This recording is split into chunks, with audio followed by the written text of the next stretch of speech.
दोस्तों आज का वीडियो डेडिकेटेड है हर उस फार्मा कंपनी ओनर्स को, मैनेजर्स को, एमआरस को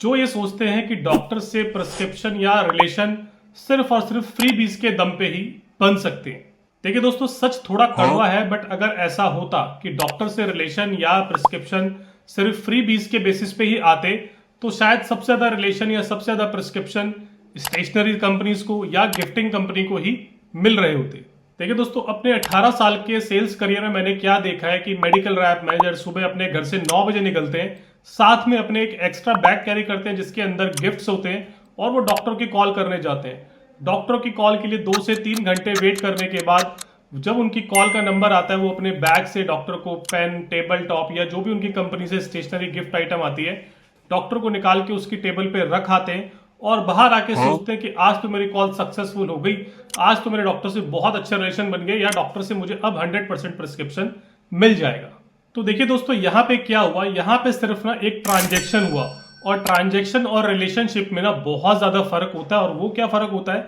कि ट्रांजेक्शन से फ्री बीज के दम पे आप डॉक्टर से कुछ इनिशियल प्रिस्क्रिप्शन तो ले सकते हो, बिजनेस तो शुरू करवा सकते हो, लेकिन ये ट्रांजेक्शन ना कभी भी लॉन्ग टर्म बिजनेस क्रिएट नहीं करता, लॉन्ग टर्म प्रिस्क्रिप्शन क्रिएट नहीं करता और ना ही ये आपके कभी भी लॉन्ग टर्म या पर्सनल रिलेशनशिप बिल्ड करवा सकता है। क्योंकि देखिए दोस्तों, ये जो फ्री बीज से आने वाली प्रिस्क्रिप्शन होती है ना, ये बोरोड होती है, ये रेंटेड होती है। जब तक आपके गिफ्ट आपकी फ्री बीज डॉक्टर के पास जा रही है तब तक आपका प्रिस्क्रिप्शन आता रहेगा। जिस दिन आपकी गिफ्टिंग, आपकी ये सब चीजें बंद हुई, उस दिन आपका प्रिस्क्रिप्शन बिल्कुल जीरो हो जाएगा। और देखिए दोस्तों, शायद यही बहुत बड़ा कारण है कि बहुत सारी जो एसएमईज फार्मा कंपनी है जो पर्टिकुलरली इस फ्री बीज या ट्रांजेक्शनल मॉडल पे ही डिपेंड है, जिनकी पूरी सेल्स,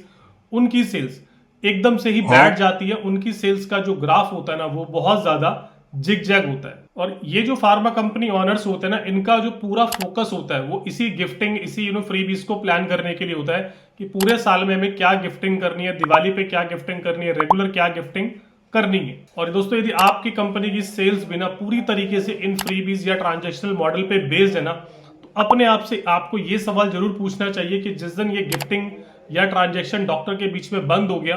क्या उस दिन भी डॉक्टर आपका ब्रांड प्रिस्क्राइब करेंगे?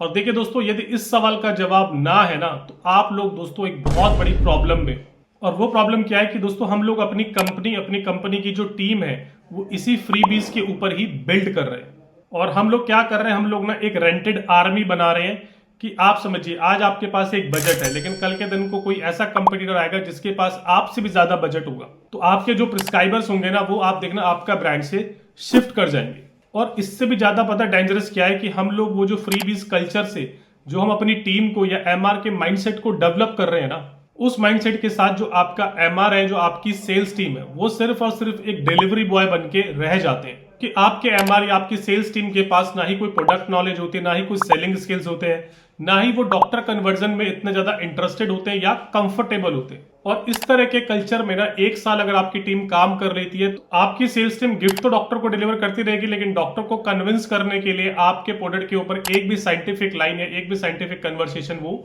नहीं कर पाएगी। और देखिए दोस्तों, प्रॉब्लम ना हमारी टीम से ज्यादा एज अ कंपनी ओनर हमारी सोच में भी है। और वो क्या है दोस्तों कि हम लोग ना अपने जब ब्रांड लॉन्च करते हैं, हम लोग अपने ब्रांड डेवलप करते हैं, हम उसके अंदर कोई यूएसपी क्रिएट नहीं करते, कोई उसकी पोजिशनिंग क्रिएट नहीं करते, और ना ही हम अपनी जो सेल्स टीम है, अपने जो एमआरस है, उनको ट्रेन करने में इंटरेस्टेड है, ना ही हम उनको कुछ सिखाने के अंदर इंटरेस्टेड है। क्योंकि हमने उनको खुद कभी नहीं सिखाया कि प्रोडक्ट जो है वो प्रोडक्ट मेरिट के ऊपर कैसे बिकता है, डॉक्टर से साइंटिफिक कन्वर्सेशन किस तरीके से क्रैक किया जाता है, डॉक्टर से जो साइंटिफिक अपने रिलेशन है, पर्सनल जो रिलेशन है, वो डेवलप करने के लिए उनको क्या स्किल्स की जरूरत है, वो कैसे उस स्किल्स को इंप्लीमेंट करके डॉक्टर से एक लॉन्ग टर्म रिलेशन बिल्ड कर सकते हैं। ये सब चीजें हम अपनी टीम को ना ही सिखाने में इंटरेस्टेड है। और दोस्तों, इस फ्रीबीज कल्चर में काम करने के बाद ना आपने देखा होगा कि आपका जो मेडिकल रैप होता है, आपकी जो सेल्स टीम होती है, जब आप उनसे रिव्यू करते हैं तो वो मीटिंग में ना खड़े होकर सिर्फ एक ही बात बोलते हैं कि सर, कंपनी से कुछ इन्वेस्टमेंट नहीं आ रही, कंपनी से कुछ गिफ्टिंग नहीं आ रही है, कंपनी से कुछ सपोर्ट नहीं आ रहा है, जिसकी वजह से हम लोग सेल्स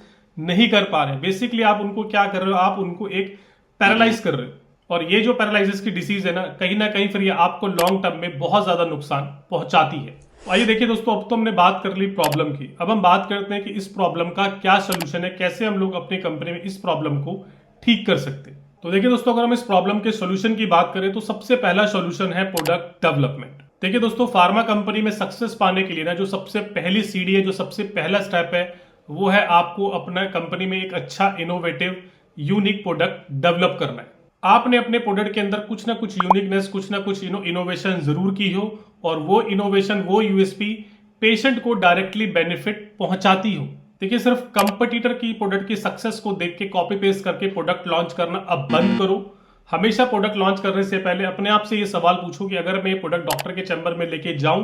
तो डॉक्टर मेरा ये प्रोडक्ट क्यों लिखे, ऐसा इस प्रोडक्ट के अंदर मैंने क्या डिफरेंशिएशन किया है, क्या यूनिकनेस करी है जो मार्केट में एग्जिस्टिंग ब्रांड है उससे मेरा प्रोडक्ट काफी बेटर नजर आए। नंबर सेकंड, अगर मैं सोल्यूशन की बात करूं तो वो है आपका ब्रांड पोजिशनिंग। देखिए, आपने दोस्तों अपना एक बहुत यूनिक, बहुत यूएसपी वाला ब्रांड तो लॉन्च कर दिया है, लेकिन उस यूएसपी वाले ब्रांड का ना एक यूनिक पोजिशनिंग भी आपको तैयार करनी है। और ये जो यूनिक पोजिशनिंग है ना, ये आपके यूनिक ब्रांड लॉन्च करने से ज्यादा इंपॉर्टेंट है। आपको डिसाइड करना है कि आपके जो ब्रांड है उसका कम्युनिकेशन क्या होगा। आपको अपने प्रोडक्ट के बारे में एक ऐसी लाइन बनानी है जो आपके प्रोडक्ट को डॉक्टर के चैम्बर में बिल्कुल बेटर तरीके से डिफाइन कर सके कि आपका प्रोडक्ट मार्केट में क्यों एग्जिस्ट करता है, आपका प्रोडक्ट मार्केट में कंपटीटर ब्रांड से क्यों बेटर है, और डॉक्टर को, डॉक्टर के पेशेंट को आपका ब्रांड किस तरीके से बेनिफिट पहुंचा सकता है। और ये सब मैसेज ना आपको सिर्फ और सिर्फ 1 से 2 लाइन के अंदर ही डिफाइन करना है। डॉक्टर के चैम्बर में ना जाके अपने प्रोडक्ट के बारे में 5-10 बेनिफिट कभी नहीं बताने, 5-10 लाइन का मैसेज कभी नहीं बताना है। उससे क्या होगा ना, उससे डॉक्टर खुद ही कंफ्यूज हो जाएगा कि भाई इसका ब्रांड एक्चुअल में करता क्या है। अपने प्रोडक्ट की सिर्फ एक यूनिक पोजीशनिंग बताओ, एक ही डॉक्टर को रीजन दो जिस रीजन की वजह से डॉक्टर उस ब्रांड को प्रिस्क्राइब करे, ताकि जब अगली बार उस तरह का कोई पेशेंट आए तो डॉक्टर को सिर्फ उस पोजीशनिंग में, उस इंडिकेशन में आपका ही ब्रांड याद रहे। Number third and most important point, that train your team. क्योंकि देखिए, आपने दोस्तों प्रोडक्ट बहुत अच्छा डेवलप कर लिया, अभी आपने